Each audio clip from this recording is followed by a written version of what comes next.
Okay, so we look at Star Wars Jedi Fallen Order at 21:9. I've honestly never cared much for Star Wars. I've always wished I'd fall in love with the world because there is so much content to it, with movies, games, etc. But yeah, it's never really grabbed me. I'd hoped that the rebooted Battlefront series would ignite a new interest, but yeah, they proved to be massive duds. So that's one of the reasons that I've not played this for a few months since its launch. And I'm happy to say I'm disappointed I didn't try it at launch, because wow, is it massively better than I could have hoped.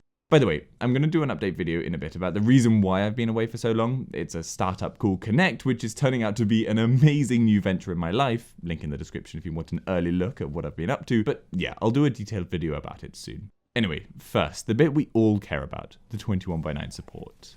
Gameplay is beautifully ultra-wide with the HUD scaling to use the entire screen space, and so do all menus, all of which look lovely. Natively, cutscenes are 16:9 with black bars, which makes no sense because they're in-game and so could have been made to work on ultra-wide screens, but sadly the decision clearly was made to not bother. Now, there is a fix from someone called Rose, and massive props to them because it means not only are all cutscenes ultra-wide, but you can also set different FOV levels, something completely missed from the base game, and actually really cool to be able to do.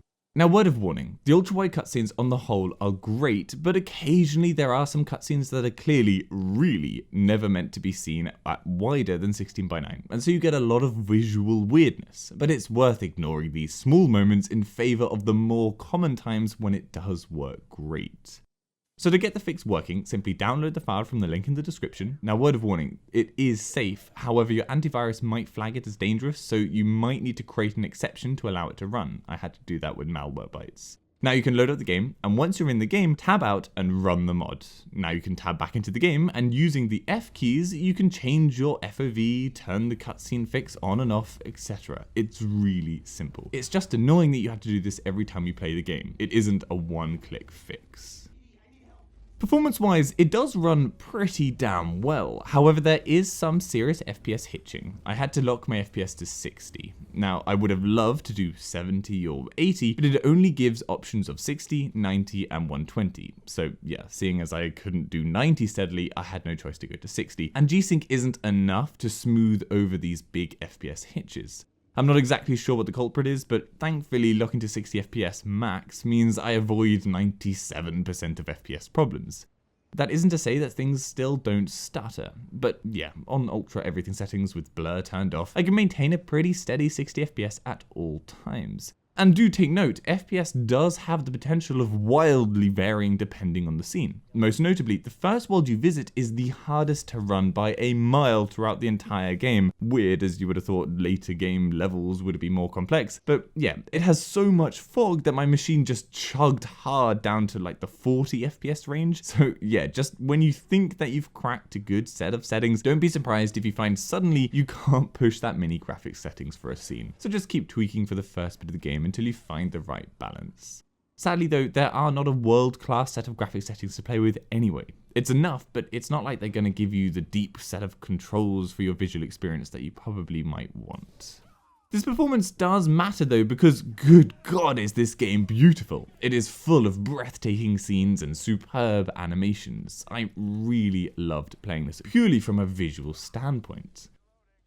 General PC support wise, there are a solid number of settings varying from surround sound, audio, controller and mouse and keyboard support, etc. Nothing massive to complain about here, except that there seemed to be no option that I could see for changing the controller view speed. Now, I might be being completely blind and missed this, but from what I can see, it's a total omission, and the same goes for FOV, but thankfully the ultra-wide fix mentioned earlier rectifies this shortfall.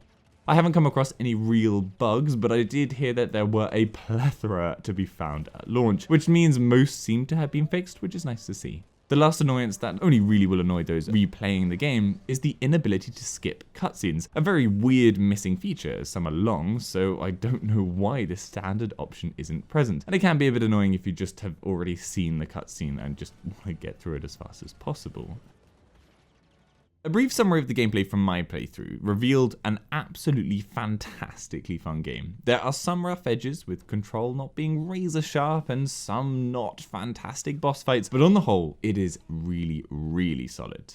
It is somewhat difficult. I played on hard mode, but as much as I had hoped, we had a Star Wars Dark Souls right at the start. Whilst there are some similarities in the style they've taken the game to, it's just failed to capture a few key elements. There is nice customization of items and abilities, if a little generic, and things like your lightsaber aren't exactly easy to see in-game anyway, so as much as I wish I could have seen all the cool skins that I found around the place, it didn't really matter. I love the lack of regenerating health, and level designs are complex enough to force you to explore, and puzzles that aren't too simple. Really, simply, the story is fantastic, the acting equally so, characters are robust, and it just is a really fun game. No wonder Disney wants more of these titles to be made. Anyway, I hope that gives you some information how the game runs at 21:9. Give this video a like if you found it helpful, and subscribe for future info. For any other games at 21:9, head over to my channel, the WAF website. Hopefully I've covered it. If I haven't, then leave a comment down below and I'll try and cover it. And if you'd like to support the channel, links to my Patreon page in the description, and Amazon affiliate links are there too. See you later.